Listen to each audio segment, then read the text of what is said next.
Welcome back everyone, and today we're going to be discussing Canvas's ability to create group discussion topics as we try and compare it to the D2L system. So as usual, we are in the dashboard area. We are going to go ahead and select our course. You can do it through here, or you can actually select courses and find it that way. Once you get in, you're going to scroll down here to where the discussion area is. We're going to click on that. And up here in the upper right hand corner, we've got our added discussion. So we're going to go ahead and add a discussion. All right, so it gives us some things we need to do, some work we need to do here. We're going to go ahead and have a week 1 discussion. It's our title. And then you can type in here what you want the students to see to give them an idea of what they're going to need to put into their discussion this week. And I've gone ahead and pre-done that for us. Notice up here in the top it does say this is not published. Once we get to the end, we have the ability to publish it. If we don't actually publish it, we may want to hold off for some reason, but if you don't publish it, the students cannot see it. So just keep that in mind. All right, we scroll down here to options. Now we have lots of options here.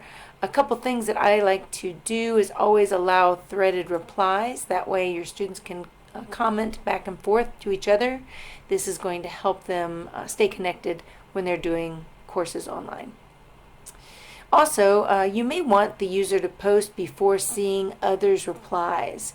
That is definitely good if you think you have folks that want to just copy and paste what other people say. Not so much with the introductory discussions, but maybe that would be important for later discussions. And there's some other things that you're able to do, but we're just going to hold off and just do those for now. So here we can actually suggest if this is a group discussion, maybe for just group 1 or for any of the groups. If you have multiple groups listed, you're welcome to do that, or you can actually add a new group category. You can put the dates that this particular discussion is available for the students. This could be available from the beginning of the course until the end of the course, or it could just be for the week that you're requesting it. So depending on what you're really using this for will depend on what your dates are.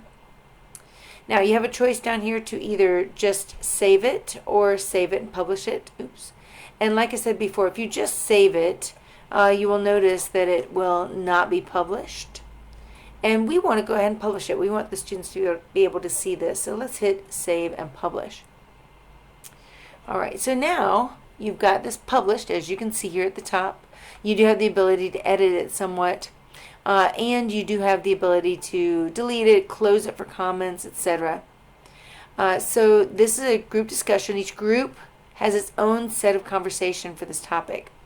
And this would be very beneficial to you when you have a very large group of people.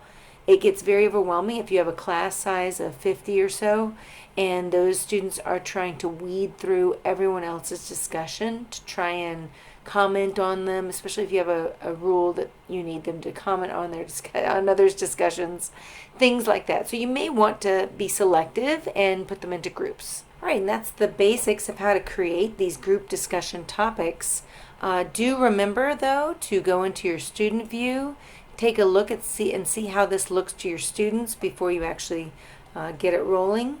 Notice down here it'll tell you under the pink banner that you are in student view and you're seeing things as a student. When you need to leave it, just simply hit the leave student view and you're back to normal. Thanks again, folks, for coming and learning about group discussion topics with Canvas. I'm Bobby Hausman. We'll see you next time.